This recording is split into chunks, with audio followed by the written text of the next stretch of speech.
introduce the second session of this morning. And since the conference is called Singularities, Generic Junctions Applications Valencia V, for this session we are going to have two Valencias. The first of which is my friend Guillermo, and he's going to talk about reflection maps. Okay, thank you. So let's see, before talking about reflection maps, I would like to introduce a little bit the setting in which these maps were introduced. So this is about studying a-finiteness of finite map-germs, holomorphic map-germs. So A-equivalence, changes of coordinates, holomorphic changes in this case, in source and target. And stability in this context means that when I do a perturbation of a map germ, well, nothing changes. I still have something which is A equivalent. So for instance, this is A stable. If I perturb this a little bit, nothing changes. If I parameterize this cross, this is A stable. If I change a little bit, I still have a cross. But if I have a cusp, then I can perturb it a little bit, and clearly the A class changes. Or if I have three lines, I can perturb a little bit, and this is not stable. Then these are all the stable singularities from C2 to C3. Of course, these are real pictures. And a-finiteness, which is the same as a-finite determinacy, is equivalent to this condition. Is A stability only fails at the origin, fails at one point. So for instance, this is a-finite. I can see that here stability clearly fails, or well, at least could fail here, but here it doesn't fail. These are normal crossings, two branches, this is stable. So since the only possible problem is in the origin, this must be a-finite. But this guy is not a-finite. This has a line of cusps that we can perturb, and we will have nodes here, and that means that this guy cannot be stable, a-finite, sorry. Then the rank of a map in a point is the rank of the differential which is missing. So I expect this guy to have rank n, and then I have n minus 1, that means that corank is 1. And the idea we have to have in mind is that whenever the corank is greater than 2, there's a lot of problems. When we are in corank up to 2, we know very well the multiple point schemes. We have lots of examples of a-finite maps. And well, we don't have any of that when the corank is greater than 2. So my talk is, well, the idea is to introduce some maps that we understand well, but they are corank 2. And to introduce families of a-finite maps of corank 2. These families will come from these reflection maps, and these maps will be the reflection maps. So we're going to introduce the reflection maps, study the corank, injectivity, normal crossings, then look at the double point spaces of reflection maps, then look at obstructions for stability and a-finite determinacy or a-finiteness of reflection maps, and then construct some interesting reflection maps. So a reflection is a C-linear map. This is a vector space, a C vector space. It's an automorphism which is unitary, that means that preserves a Hermitian product, has finite order, and fixes a hyperplane.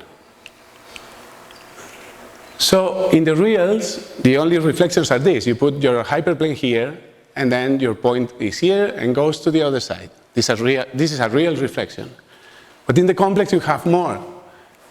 This is your hyperplane, and then you can do like this, multiply by a root of the unity, and these are also reflections. Okay? And the reflection group is a finite group that you can generate by a bunch of reflections. So for instance, we have the cyclic group. We just take a primitive root of the unity, and well, it generates a cyclic group. The symmetries of any regular polygon is, you can see that they are reflection groups. They are generated by, in this case, this reflection and this generate all the symmetries. Also, the symmetries of any n-simplex are reflection groups. And if I have two reflection groups, I can take the product and will yield a reflection group acting on the product of the vector spaces. So for instance, the cyclic group of order 2 times the cyclic group of order 2 will act on C2 and has this reflection, and this, which is a rotation. Okay? Well, the complex version of this I'm working with, but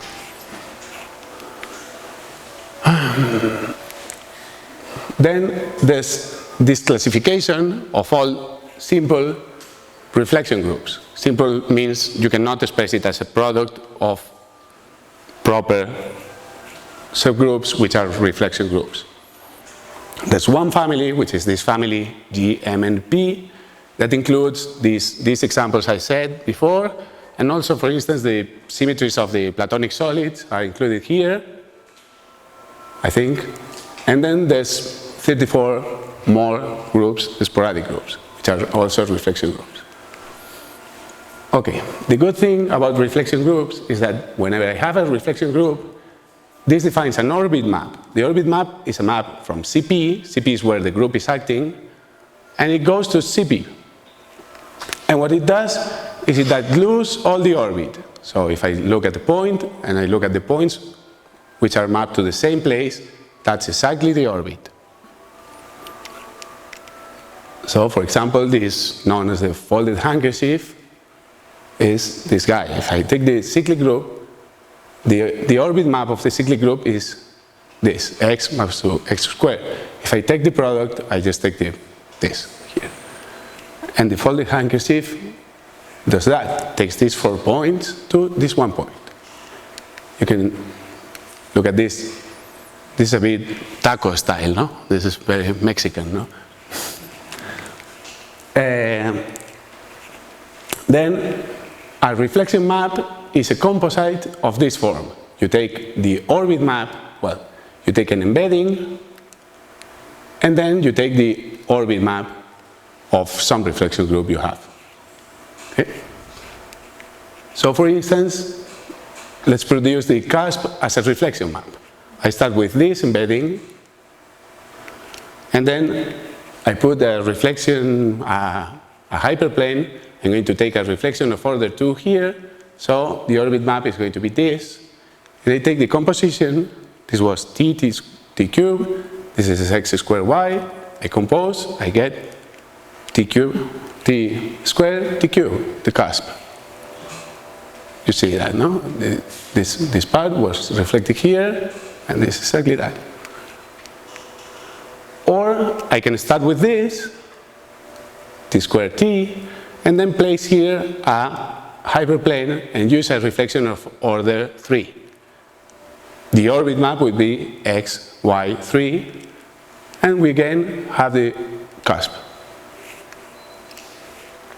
Or we can start with t, place these 2 hyperplanes, here use a reflection of order t, here order 3, sorry, here order 2. I have a group of order 6, which is the product, with this orbit map. If I take the composition, I again have a cusp. Okay, let's look at some examples. If we look at all simple monogerms, these were from C2 to C3, classified by Mond, they are all reflection maps.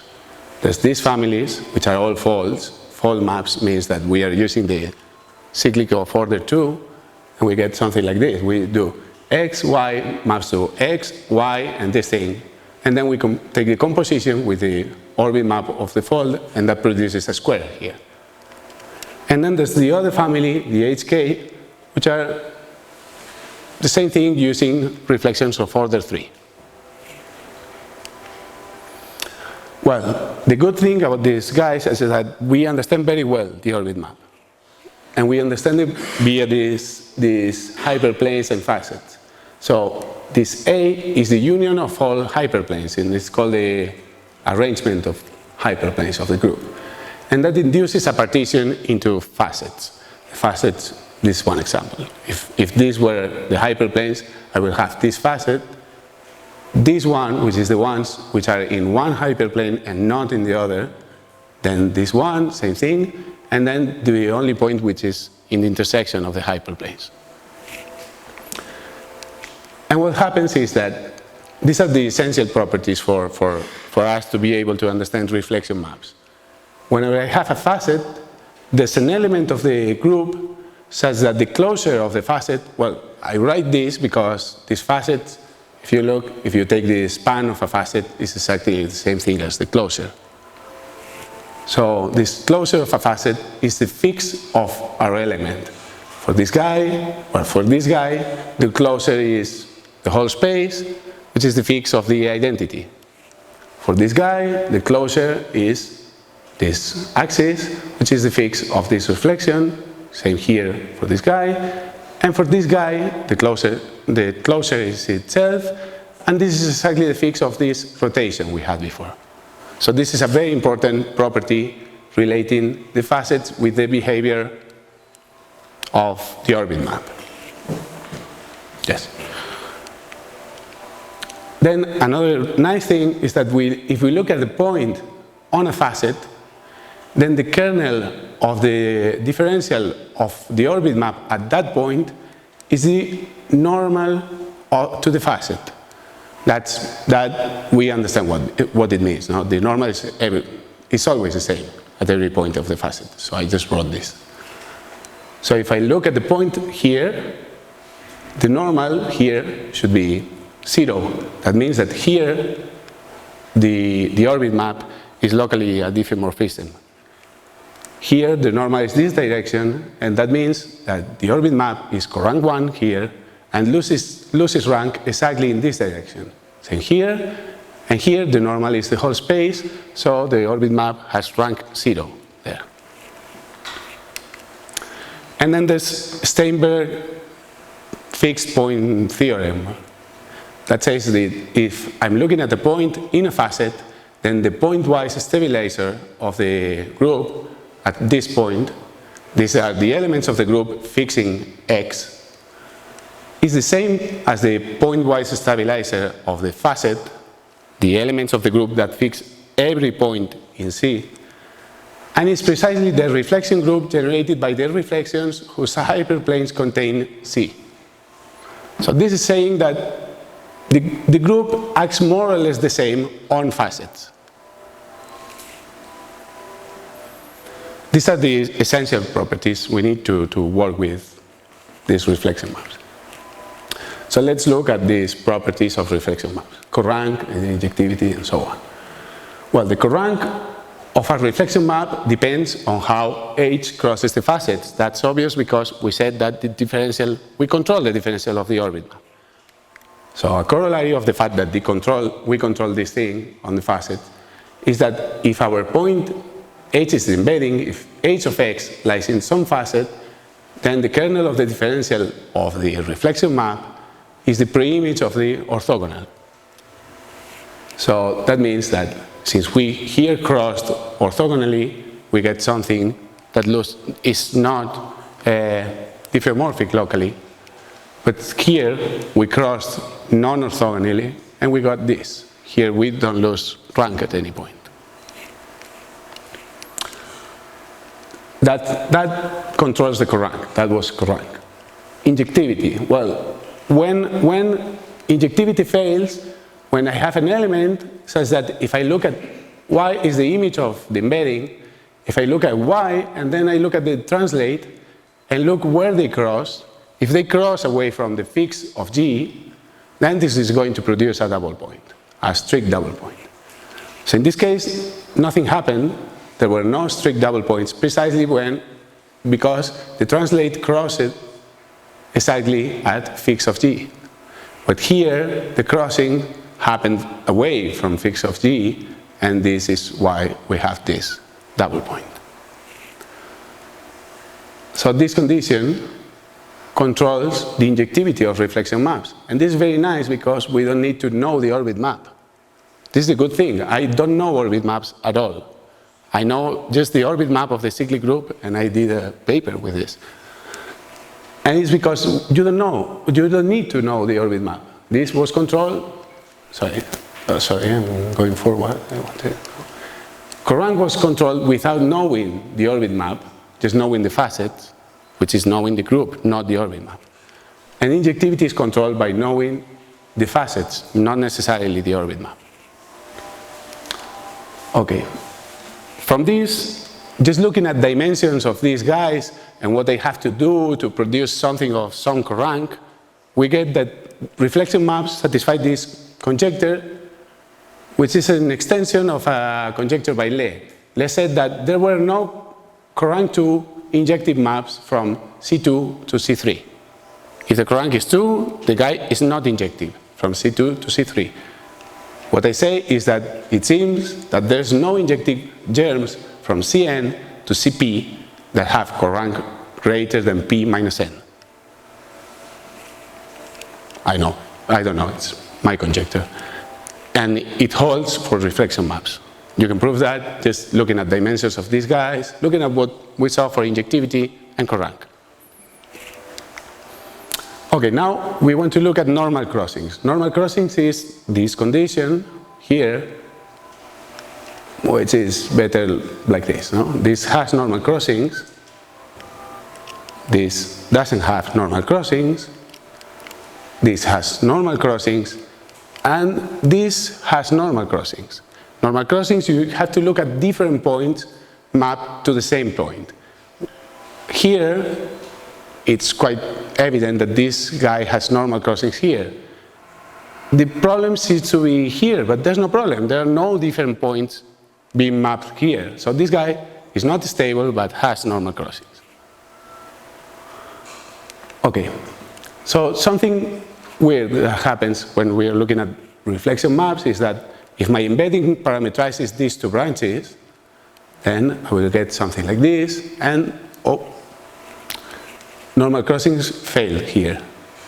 So what happened? I don't see what happened here directly. But then, if I look at the translate, I see it. Normal crossings failed here and failed here. But it's not exactly normal crossings. This is not the embedding. This is one branch. I'm looking at one copy of the embedding and then one copy of the translate of the embedding. So I define this property, which is orbit normal crossings. And it's a copy of the normal crossings condition where you put translates here. Okay? You translate your copies by elements of the group and you see if you have the same condition. If this thing holds, this thing avoids this thing happening. Okay? This is the orbit normal crossings condition. Then some other thing which is not nice. I have these two guys, then they are like this, and then, whoops. And if I look at the translates, which I didn't draw, but if you look at the translates, they will have normal crossings. So it's not the same problem. The problem here is that this guy, I can reflect it by this hyperplane, and it will go here. And this is a point on another hyperplane, and then I reflect with this hyperplane, and it ends up in another hyperplane. And what happens is that here, this is vertical, here, this is vertical. So whatever I do here, whatever direction I come here, this is not going to be fixed. These guys are going to be like this here, whatever I do. So I need to avoid these kind of things. And this is the next condition, which is the 1 to orbit over A. It's not a very nice name, but it means that whenever I'm restricted to the preimage of the hyperplanes, my reflection map is injective. This definition is not very nice because it looks like you need to know the orbit map. but I don't like to know the orbit map. So this condition is equivalent to say this. Whenever I take an element of the group, which is not 1, and I look at the translate, and I look at the image, and then I look where these two guys intersect the arrangement of hyperplanes, this has to happen inside fixed of G. Okay? If this doesn't happen, then we will have something like before, and orbit and normal crossings will fail. So the theorem is that these two conditions control normal crossings completely. So a reflection map has normal crossings if and only if H has normal crossings and H is 1 to orbit over A. So we have completely controlled the normal crossings for reflection maps. Okay, now I want to start looking at double point spaces. This is a much complex subject because double points for corank 2 maps are difficult. So this is the definition of Mond and Gaffney for double points. Well, the space is really a scheme. It has an algebraic structure which we are going to ignore now. So if we have a map, this scheme consists of points which are either strict double points, which are two different points mapped to the same place, or singular double points, which are just two copies of a point where f is singular at x. These were strict points, and this is a singular point. Okay, the double point space is contained in the product of two copies of the source of the map. Then we were able to prove that the double point space of an orbit map is reduced. I'm considering this structure that I ignored in my definition is reduced. It's a Cohen-Macaulay space, and the reducible decomposition is this. It has, for any non-trivial element of the group, I have a branch. And that branch is exactly what you expect. Is whenever I have a y, I have the translate. These two guys have to create a double point. That's pretty obvious. The important thing here is that this guy is Cohen-Macaulay. That's not completely trivial. So for instance, for our two copies of the cyclic of order 2, we will have this guy and this guy. This is a double point, and this is a strict double point, and this is a singular point. And these are the points in the branch related to this reflection. Then for the other reflection, we have the analogous thing. And for the rotation, we have these strict points, and then we have this singular point. Observe that in this branch, there are less singular points. For some reason. Because I need to be here. I cannot move here. So not all branches look exactly the same or have the same amount of strict and singular points. Well, this allows us, so we are able to compute these double points of the orbit map, but this gives no clue how to compute the double points of a reflection map. Because, as I said, these are schemes, and I didn't find the way.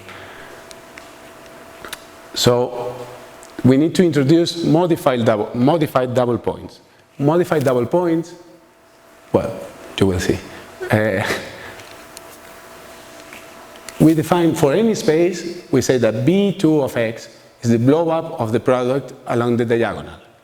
This space, well, for Cn, it would be like this. A copy of x is in Cn, x prime is in Cn, and then a u, which is a direction, and it's pointing from x to x prime if they are different. If not, it can be any direction. So I have either two different points and the direction between them, or 2 points which are equal, and then I can take any direction. And that's the blow-up of Cn along of Cn to the square along the diagonal. So the modified double points, they don't live in x times x. They live in this blow-up. And they consist exactly of strict points, which are like this, are two different points, the direction between them, and then they have to have the same image. Or singular double points, and these live in the exceptional divisor. So I have a point, the same point, and then a direction which is in the kernel of the differential. Okay, so these are the modified double points. Then I could prove that, well, the modified double point space of the orbit map is a reduced, I wrote Cohen-Macaulay because I just copy-pasted from the other property, but it's a locally complete intersection, it's better than that. And it has the following irreducible decomposition. It's almost the same thing. mg here, where it was dg, and mg is just the blow-up of the dg along the diagonal of the fix of g. Well, you can ignore this if you like. So for the same example, I will have these kind of strict points, and then the direction between them. Oh, sorry. Or the singular point, and this direction, it has to be this, if you look at what the blow-up should be. Or you have these different points and this direction, and then you can have this diagonal point, and then this direction, which has to be this on this branch. Or we can have these different points, direction, and then something happens. Here I had corank 2, and I had some freedom here for the u's. Any u here will do. So I have more points here. Okay, the nice thing is that with these modified double points, we are going to be able to compute double points of reflection maps. So the thing is, whenever I have an embedding, it induces another embedding between these blow-ups. And the very nice thing is that if I define a map like this, whatever omega is, this is an embedding, then I do something else. The double points of the composite are the preimage by this induced guy of the double points of this guy here. So if I am able to compute the double points of the orbit map, which I did, I can use this embedding and then compute the double points of reflection maps. Okay? So for a reflection map, the double points decomposed as the union of the preimages of the branches of the double points of the orbit map. This is not necessarily an irreducible decomposition, this is just a decomposition.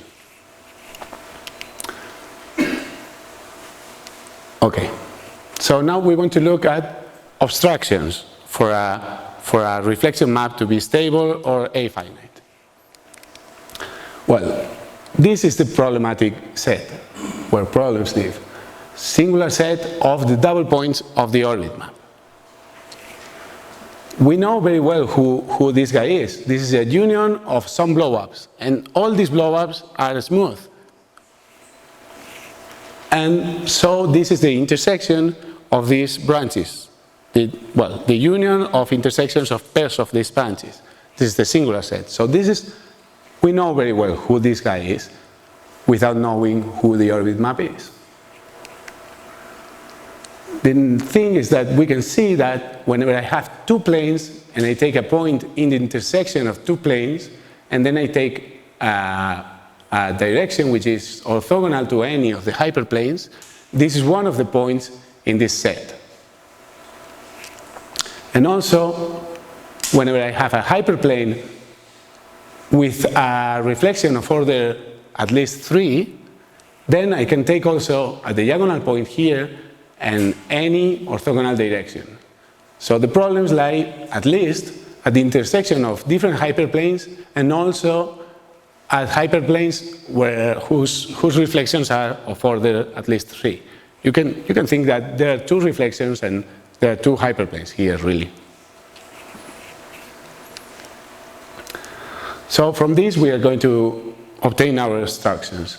I would like to recall this result of Whitney, who proved that any stable germ from Cn to C2n is a fold. Okay, my lemma is this. If a reflection map is stable, And well, it has some embedding. The embedding induces an embedding in these blow-ups. This guy lives there on these blow-ups. And if I intersect the image of the induced embedding with the singular set, which is this, it has to be empty. If I find some points here, there are associated failures of stability. So this is what produces my obstructions for reflection maps to be stable. So what I get is this. There are no stable reflection maps of corank greater than 1. And all stable reflection maps have to be false. That is clearly related with this thing. To produce corank 2, I need at least 2 hyperplanes. And to produce, when I'm using just one hyperplane, if I use reflections of order greater than 2, then it doesn't work.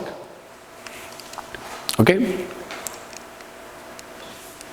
So all stable reflection maps have to be of corank 1 or regular, and if it's corank 1, it has to be a fold. And the same thing says that if P, which is the dimension here, I'm going to produce a reflection map from Cn to Cp. If P is smaller than 2n minus 1, the same obstructions will happen along positive dimension spaces. So I won't be able to produce A-finite germs.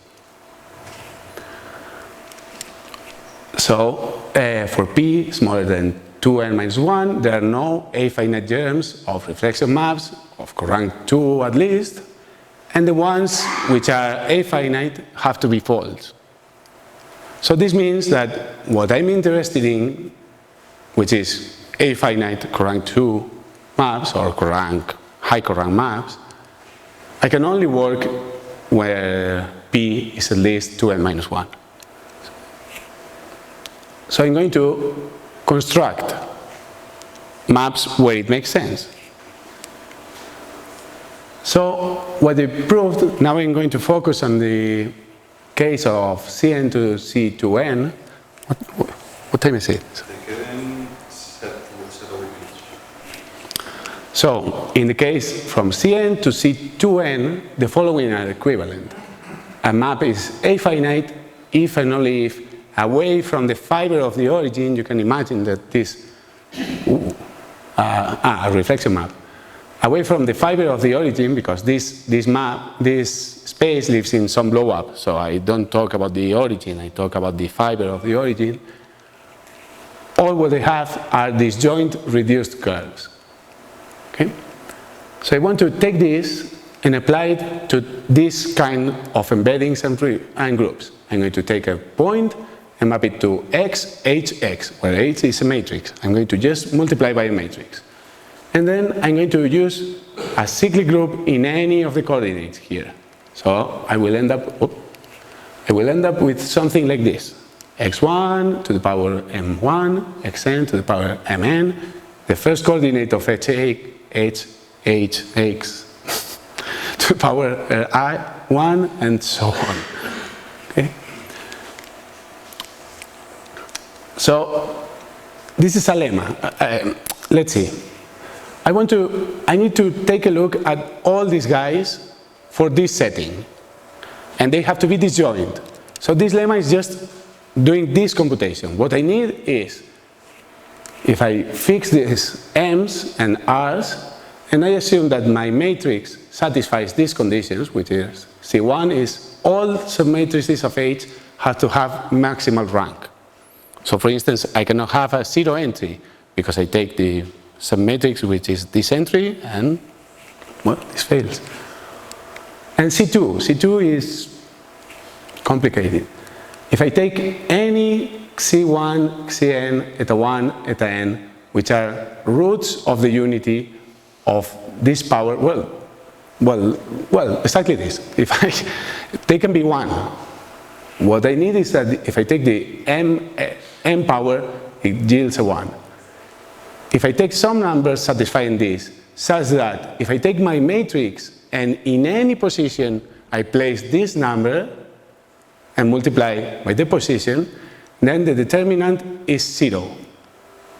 If I have some numbers like that, condition C2 says that whenever I have this, at least n of these numbers are 1.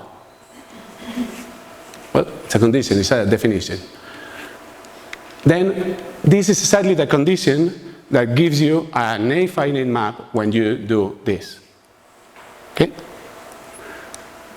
So this is, for instance, if I want to check that x squared, y squared, and something else, and x plus y to the cube is A-finite, I will have to check what happens to second order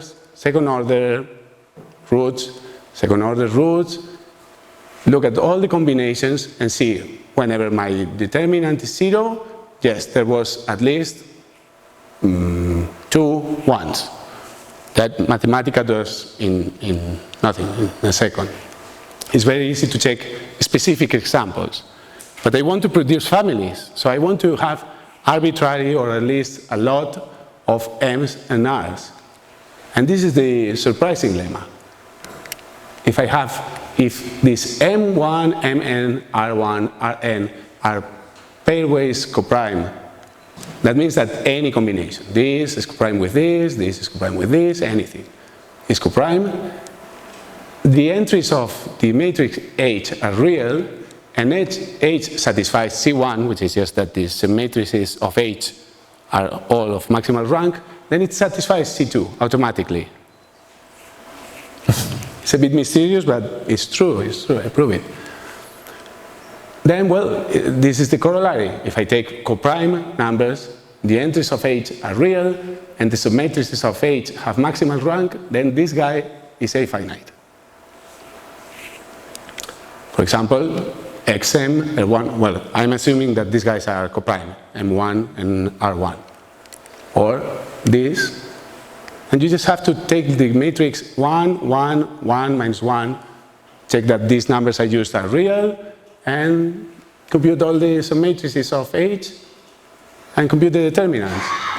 And that gives you that whenever these numbers are coprime, this guy is A-finite. And same thing for this guy. Yes. And well, a similar construction gives the same thing where H is not n times n. Now H is n minus 1 times n, and I'm producing a map from Cn to C2n minus 1, which is the smallest I can produce. And then what happens is that I need to ask also that the R1, Ri are odd numbers. So in this case, I will have examples like this should make here. No, I copy pasted and this was wrong. No, I have to remove this here. This is not here, and this example is not here. But this is the example. This is A-finite, but this has to be odd, and this, and this have to be coprime. And this is correct? No, this shouldn't be here. This thing with these two guys, or everything coprime, this is A-finite. And then, well, some open questions I have. Well, I would like to understand some invariants and recognize reflection maps. If you give me a map, I have no idea if this map is a reflection map. Then I would like to characterize A equivalence of reflection maps in terms of some equivalence for the H. And also, this is something I'm doing now with Bruno Orefice and João Tomasella, extend this definition. So take an embedding here, take the orbit map here, and take a submersion here. And these guys are able to produce, it seems, we haven't finished yet, but it seems that with this construction we will be able to produce A-finite maps of any corank for any pair of dimensions. Well, and well, that's all, and happy birthday, Federico.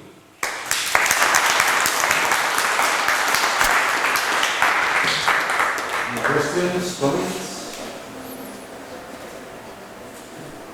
Then let's thank the speaker again. We'll start in 5 minutes.